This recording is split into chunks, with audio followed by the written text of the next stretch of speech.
Vincent. Michael Scurlock is a former NFL player there in Charlotte, former deputy sheriff who ran for sheriff in York County, South Carolina. Michael, thank you so much for being with me today. Brooke, thank you for having me on. I know that you know Officer Vincent personally. Tell me how you know him. Well, Vincent and I, we shared a Bible study together. There's a current and former NFL Bible study that's held once every Thursday of the month, and that's the way we met through Bible study. Tell me about him. Well, he's a great person. You know, he's a family man. I know he's recently gotten married, I think within the last year and a half, but I've only known great things about Brent.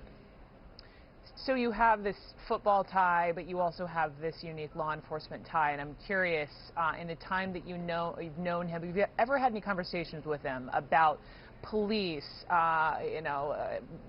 excessive use of force, black men being killed in this country?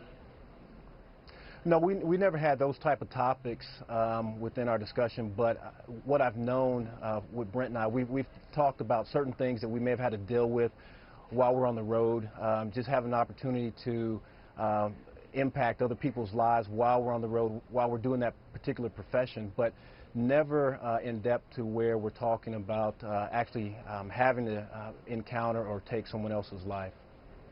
Let me ask you, Michael, as someone who's lived in Charlotte for a while, I mean, you've heard both sides of the story as far as what happened. You know, his family, the victim's family, says it was a book that he had. He was reading a book. You know, police say, no, it wasn't a book. They haven't found a book. He had a gun. I mean, what do you make of these two totally different narratives?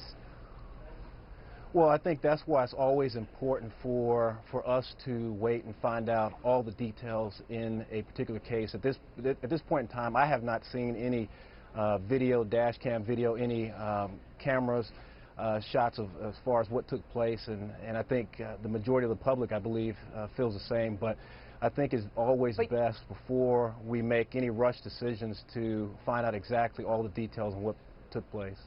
The officer, I know, wasn't in uniform, didn't have a body camera, although others were around him in uniform perhaps did. But can you understand, because there is this lack of video, why folks in the community are skeptical of police and their story? Well, of course, I think when you see video, actual video, where things have taken place, and then you see where police officers have been discredited by what is even shown on the video, I could see why there's distrust in the community. However, I've had an opportunity to listen to Chief Putney.